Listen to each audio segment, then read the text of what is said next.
हमने पिछली कक्षा में डायरेक्ट और इनवर्स प्रोपोर्शन के बारे में डिस्कस किया था और कुछ एग्जांपल्स भी दिए थे। आइए हम नेक्स्ट एग्जांपल समझते हैं। एक क्वेश्चन है जिसमें कह रहा है कि the number of children in 9 families is 18, then find the number of children in 30 families. यानी यदि किसी 9 फैमिली में टोटल नंबर ऑफ चिल्ड्रन 18 है तो 30 फैमिलीज में टोटल कितने चिल्ड्रन होंगे। देखिए एक तरफ चिल्ड्रन का कॉलम बनाइए, एक तरफ फैमिली का कॉलम बनाइए। 9 फैमिलीज में 18 चिल्ड्रन है, आपसे कह रहे हैं 30 फैमिली में कितने चिल्ड्रन होंगे। मान लेंगे कि 30 फैमिली में x चिल्ड्रन होंगे। हम क्या करेंगे, x वाले की तरफ एरो का साइन लगाएंगे। अब देखिए यदि 9 फैमिलीज हैं उसमें 18 चिल्ड्रन है, यदि आपके पास 30 फैमिलीज हैं तो उसमें चिल्ड्रन अधिक होंगे कि नहीं होंगे। फिर से समझिए, यदि 9 फैमिलीज हैं तो 18 चिल्ड्रन है, यदि 30 फैमिलीज होंगी तो उसमें चिल्ड्रन बढ़ेंगे ना, तो इसमें बड़े वाले की तरफ एरो का साइन लगा देंगे। ठीक है, अब क्या करेंगे, x अपॉन 18, क्यों, क्योंकि एरो की तरफ का जो होता है वह ऊपर होता है, यह ऊपर होगा, इज इक्वल टू क्या हो जाएगा 30 upon 9। Here x is equal to 30 into 18 upon 9, 9 two जा 18, x will be equal to 30 into 2 यानी 60। आपका आंसर हो गया, नोट कर लीजिए। अभी मैंने आप लोगों को डायरेक्ट प्रोपोर्शन के बारे में बताया, अब हम पढ़ेंगे इनडायरेक्ट प्रोपोर्शन के बारे में। इनडायरेक्ट या इनवर्स प्रोपोर्शन क्या होता है। इनवर्स प्रोपोर्शन या इनडायरेक्ट प्रोपोर्शन वह प्रोपोर्शन होगा जिसमें दो क्वांटिटीज दी रहेगी। यदि कोई एक क्वांटिटी इंक्रीज करती है तो दूसरी क्वांटिटी डिक्रीज करेगी, या यदि पहली क्वांटिटी डिक्रीज करती है तो दूसरी क्वांटिटी इंक्रीज करेगी। जैसे यदि कोई एक पर्सन किसी वर्क को 16 डेज में कंप्लीट करता है, अगर 2 पर्सन मिल जाए तो उसको कितने दिन में कंप्लीट करेंगे, 8 डेज में। यानी जब पर्सन की वैल्यू इंक्रीज कर रही है ना तो डेज की वैल्यू डिक्रीज कर रही है।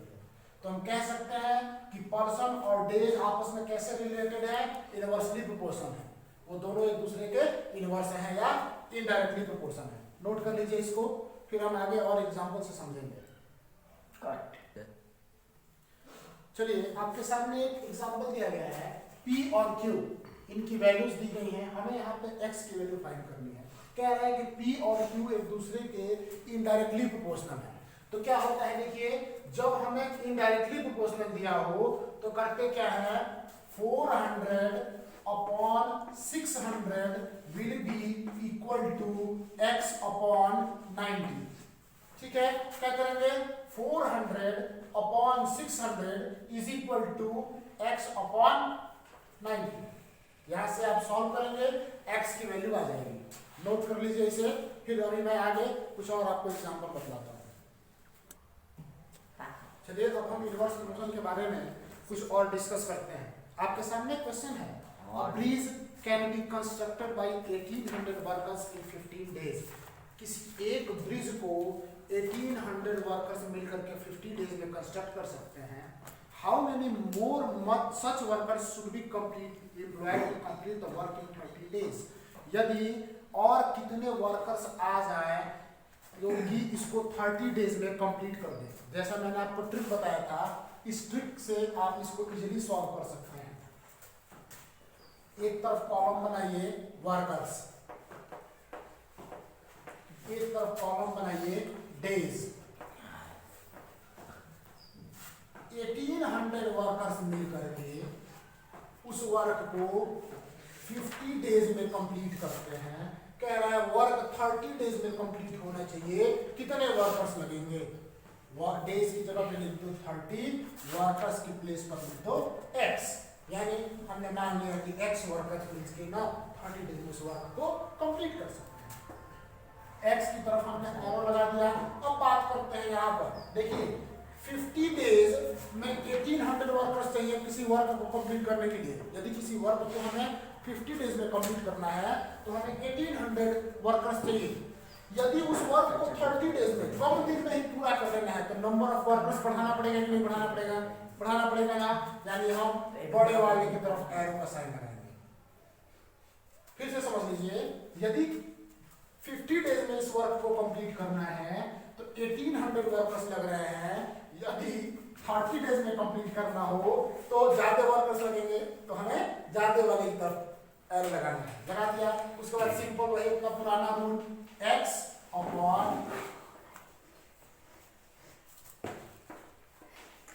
50 अपॉन 30, 0 से 0 cancel, x is equal to 5 into 1800 upon 30, 3 6 18, 600, x is equal to 5 into 600, यानी x is equal to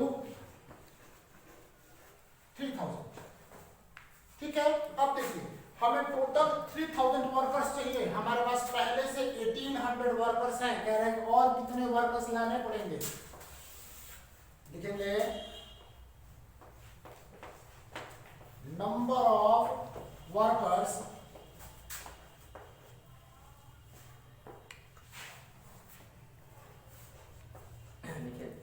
have to employed, और कितने ज्यादा हमें वर्कर्स एम्प्लॉय करने पड़ेंगे, हमें टोटल चाहिए 3000, हमारे पास पहले से अवेलेबल है 1800, माइनस कर लेंगे, आपको आंसर मिल जाएगा, नोट कर लीजिए। बोलिए। चलिए हम एक और क्वेश्चन समझते हैं। कह रहा है 35 cows can clear a field by grazing in 15 days. 35 cows किसी एक फील्ड को 15 डेज में ग्रेज कर सकते हैं। How many cow will graze the same field in 7 days. तो कितने गाय मिल करके उस फील्ड को 7 डेज में ग्रेज कर देंगे। क्या करिए, एक तरफ लिखिए काउज, एक तरफ लिखिए डेज। 35 काउज कितने दिन में ग्रेज कर रही है, 15 डेज में।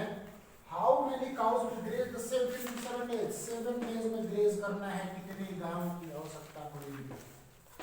ये अब देखिए 15 डेज लग रहा है, जब 35 काउज हमें 7 डेज में पूरा ग्रेज करा देना है, तो काउ का नंबर बढ़ाना पड़ेगा, तो बड़े वाले की तरफ साइन लगा देंगे। अब क्या होगा, x upon 35 will be equal to 15 upon 7। x is equal to 15 into 35 upon 7, 7 5 जा 35। x is equal to 15 into 5। Solve कर लेंगे, आंसर आ जाएगा, नोट कर लीजिए। इस तरह से बाकी सारे क्वेश्चन आप घर पे बैठ के ट्राई कर सकते हैं। नहीं आएगा तो मुझे कमेंट के द्वारा पूछ सकते हैं। यदि आपको मेरा वीडियो पसंद आया हो तो लाइक शेयर और सब्सक्राइब